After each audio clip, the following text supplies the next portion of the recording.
Now at 6 o'clock and all new, working to get you new developments in a story you saw first right here on RTV6. We're learning a Sheridan police officer, reserve officer, is out of a job after RTV6 was the first to bring you this police encounter video that went viral.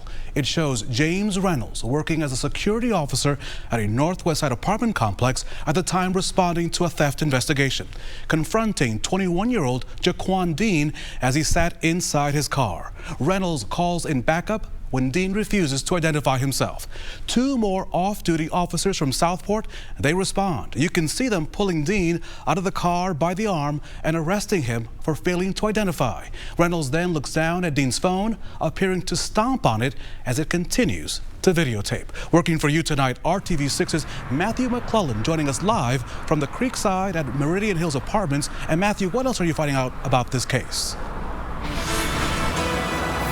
Good evening, Raphael. After our report last week, we are learning and following several new developments in this case, including a new statement out from Southport Police Chief Tom Vaughn, as well as learning Dean is not listed as a resident at this apartment complex. Now, that statement from Dean saying his department is looking at its off-duty policies to see if changes need to be made. The chief will look at both Southport officers involved here individually to make sure all policies and procedures were followed during that encounter. Now, we're also getting new information from property management here confirming Dean's name is not on the lease for the apartment where he says he lives with his girlfriend. The apartment complex tells police it has strict rules on loitering and working on vehicles while on the properties. Security officers are supposed to establish whether someone lives on property and to report anyone violating the rules. Now, we just followed up with Dean, getting his reaction to these developments.